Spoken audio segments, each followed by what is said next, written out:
Bonsoir frères et sœurs.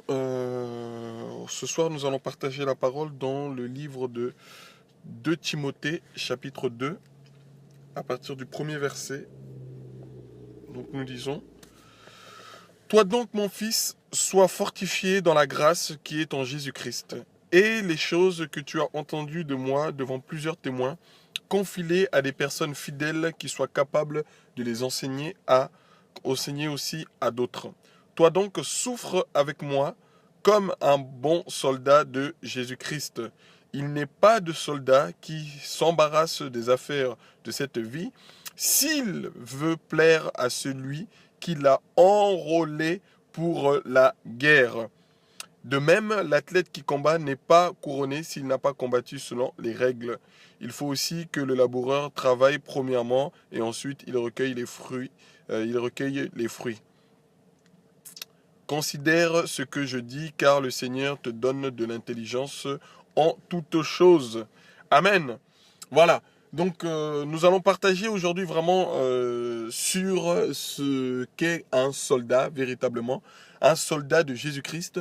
Pourquoi? Parce qu'aujourd'hui, nous sommes, comme je le dis de plus en plus, nous sommes dans les fins des temps. Et dans cette fin des temps, bien aimé, il faut réaliser que nous sommes en guerre. En guerre contre qui? En guerre contre un seul adversaire, qui est le diable, l'ennemi, contre qui nous devons nous battre tous les jours. Alléluia. À travers lui, nous voyons les démons, à travers lui, nous voyons le péché, frères et sœurs, et nous devons tous les jours nous battre. Pourquoi? Parce que, comme on le lit ici, Paul recommande à Timothée de souffrir avec lui comme un bon soldat de Christ. Alléluia. Donc, en Jésus-Christ, frères et sœurs, nous sommes des soldats et des soldats. Frères, merci. Et regardez au verset 4. Il dit, il n'est pas de soldat qui s'embarrasse des affaires de cette vie s'il veut plaire à celui qui l'a enrôlé pour la guerre. Bien aimé, la Bible nous précise ici que, il y a quelqu'un qui nous a enrôlés pour la guerre. Donc, on nous a incorporés, frères, dans un corps pour faire la guerre. Alléluia, incorporés dans la guerre. Voilà, Dieu nous a pris. Nous qui étions totalement livrés au péché, Dieu nous a sauvés, Dieu nous a délivrés et Dieu nous a enrôlés, frères et sœurs. C'est-à-dire Dieu nous a incorporés, il nous a mis dans un corps d'armée pour la guerre. Le corps d'armée, c'est quoi? C'est un corps d'unité, frère, d'unité militaire. Un corps d'unité militaire avec plusieurs divisions, frère. À l'intérieur, il y a des soldats déterminés, il y a des colonels, il y a des généraux, il y a des capitaines, il y a des commandants, frère, des hommes et des femmes déterminés à faire la guerre. Alléluia, frères et sœurs. Oui, pourquoi? Parce que Dieu nous appelle de partout, Dieu nous tire de partout, frère. Et cette armée, frère, est une armée déterminée, est une armée avec un seul but d'aller au ciel. Frère, l'armée que Dieu a choisie, les hommes et les femmes que Dieu a choisis, frère, ce sont des hommes et des femmes déterminés, des hommes et des femmes qui ne s'embarrassent pas, comme Paul le dit ici à Timothée, qui ne s'embarrassent pas des choses de cette vie terrestre, frères et sœurs. Des choses de la vie terrestre. Nous ne devons pas nous embarrasser. Nous ne devons pas, chers frères et sœurs, nous charger des choses de la terre. Nous devons apprendre à choisir des choses utiles, des choses, frères. La Bible nous dit que tout nous est permis, mais tout ne nous est pas utile.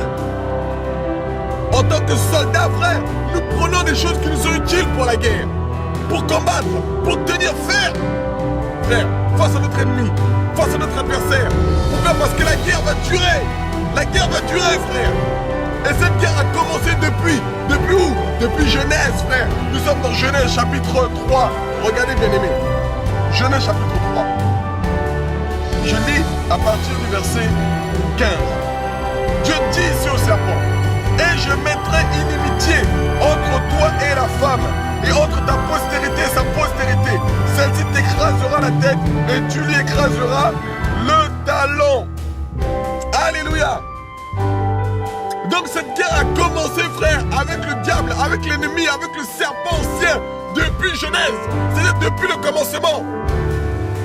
Cette guerre a commencé. Cette guerre n'a pas commencé depuis que tu as donné ta vie à Jésus. Frère, cette guerre a commencé depuis nos pères. C'est une guerre que nous avons héritée, frère, dans laquelle nous avons été enrôlés, où Dieu nous a mis à l'intérieur. Depuis le jour où tu as accepté le Seigneur Jésus, tu es rentré dans cette guerre qui a commencé depuis. Et cette guerre, Dieu nous a donné des armures, frère, que nous pouvons lire dans Éphésiens 6 là-bas. Frère, il faut le réaliser, nous sommes dans une guerre. Celui qui nous a passé, c'est l'Éternel des armées. L'Éternel des armées, frère. Si Dieu s'appelle l'Éternel des armées, Yahweh des armées, ce n'est pas en vain, bien-aimé. Ce n'est pas en vain. C'est qu'il a une armée. Il a un corps d'armée. Il a un corps d'armée. Il a un corps d'armée. Il a un corps d'armée, frère. Des hommes et des femmes déterminés à faire la guerre contre l'ennemi. Des hommes et des femmes, frère, qui n'ont pas peur de leur vie. Car un soldat qui va à la guerre, frère, c'est un soldat qui n'a pas peur. Un soldat qui va à la guerre, c'est un soldat, frère, qui sait ce qu'il veut. Un soldat qui va à la guerre, c'est un soldat qui est déterminé à gagner, qui est déterminé à remporter la guerre. Voilà ce que Dieu a mis en nous. Voilà ce que Dieu veut mettre en toi et en moi, mon frère et ma soeur. Voilà l'esprit que Dieu a mis en nous. Frère, c'est pour ça qu'il ne faut pas que tu sois surpris de tes combats. Si on parle de combat, frère, c'est qu'il y a un adversaire. Oui, nous avons eu un adversaire. Oui, nous avons un adversaire, frère. Et cet adversaire n'est pas plus que l'ennemi, le diable. Et la Bible nous dit, regardez ce que la Bible nous dit dans Apocalypse. Apocalypse, chapitre 12. Regardez ce que la Bible nous dit, frères et sœurs.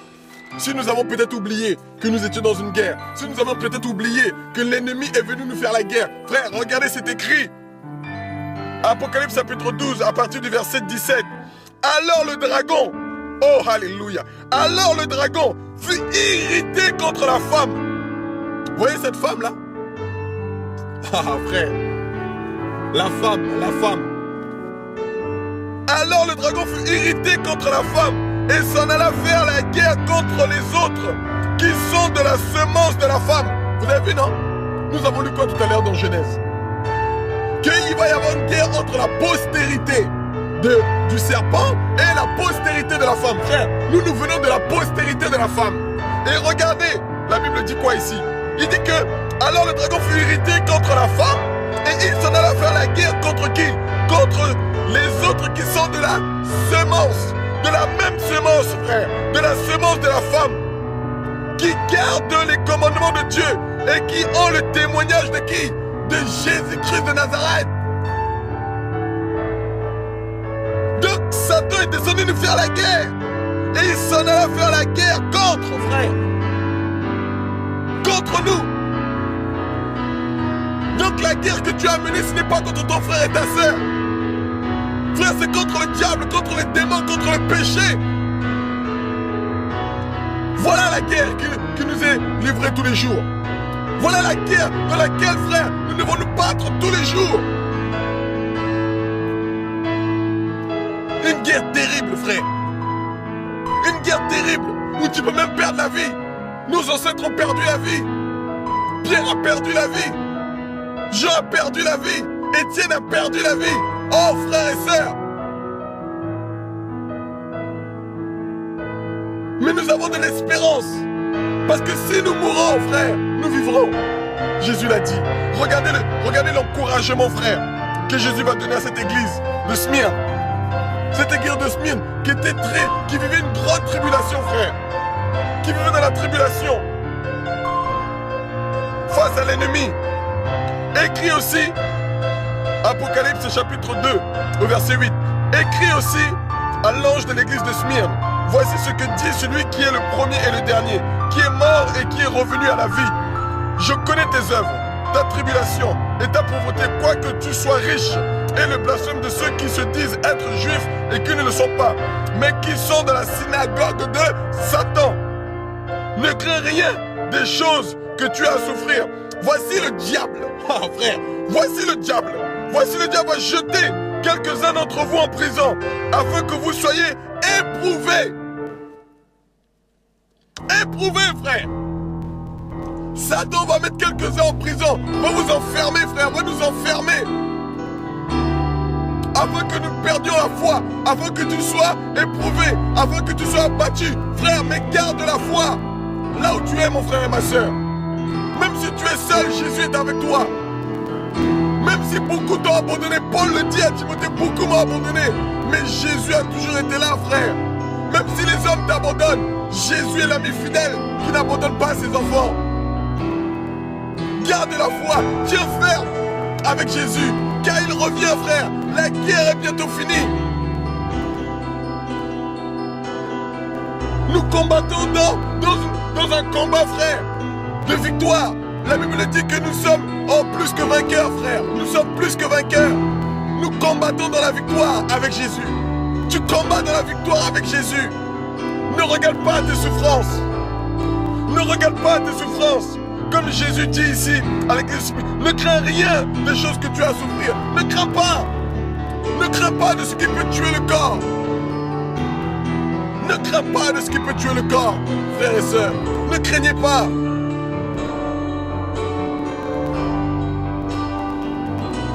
Voici le diable va jeter quelques-uns d'entre vous en prison afin que vous soyez éprouvés et vous aurez une tribulation de 10 jours. Soyez fidèles jusqu'à la mort. Frère, Jésus nous encourage à tenir ferme jusqu'à la mort. C'était pas quelle mort ici, c'était la mort physique, frère. Parce que tu pouvais mourir. On pouvait te tuer. Et aujourd'hui, frère, il y a beaucoup de pays où on peut te tuer. Parce que tu gardes la foi en Jésus. Vous voyez que nous sommes dans une guerre. Beaucoup meurent, frère, à cause de la foi en Jésus. Beaucoup sont tués à cause de la foi en Jésus. Et le Seigneur dit ici, sois fidèle jusqu'à la mort. Mon frère et ma soeur, sois fidèle jusqu'à la mort. Sois fidèle à Jésus jusqu'à la mort. Sois fidèle, sois intègre, sois droit, marche droit devant Jésus jusqu'à la mort. Sois fidèle jusqu'à la mort. Et je te donnerai la couronne de vie. Et je te donnerai la couronne de vie, frère. Il y a une couronne qui nous attend au ciel. Il y a une couronne qui nous attend au ciel. Cette récompense, frère, n'est pas une récompense de la terre. N'est pas une récompense que les hommes peuvent nous donner. Mais c'est la récompense que Jésus-Christ de Nazareth veut nous donner. La couronne de vie. Frère, rempli de vie. Rempli de vie. Sois fidèle jusqu'à la mort. Bien-aimé, je veux t'encourager à travers ce message d'être fidèle jusqu'à la mort, de ne pas baisser les bras, de ne pas être abattu. Relève la tête, relève la tête, relève la tête, relève la tête parce que Jésus revient. Relève la tête parce que le roi de gloire revient. Relève la tête parce que l'Éternel des armées revient. Relève la tête parce que sa Shekinah arrive. Relève la tête parce que tu n'es pas le seul à combattre dans cette armée. Relève la tête parce qu'il y a des frères et sœurs qui se battent aussi comme toi. Relève la tête. Parce que tu es dans une armée de plus que vainqueurs. Relève la tête. Parce que ton Dieu est vivant. Tu ne sers pas un Dieu mort, mais tu sers un Dieu vivant. Frère, Jésus revient. Jésus revient. Notre combat n'est pas charnel, comme Paul pouvait le dire. Ah oui, frère, notre combat n'est pas charnel. Le combat que tu livres tous les jours, le combat que nous livrons tous les jours, frère, n'est pas un combat charnel. C'est un combat spirituel, frère. C'est un combat véritablement spirituel. Où nous combattons avec les armes spirituelles, frère. C'est pour ça qu'il faut réaliser tous les jours, frère, que Jésus revient. Réaliser tous les jours que Dieu nous a donné la capacité de tenir. C'est pour ça que Pierre dit, armez-vous de la pensée de la souffrance, frère, parce que nous allons souffrir. Pour tenir ferme jusqu'à la fin, frère, nous allons souffrir.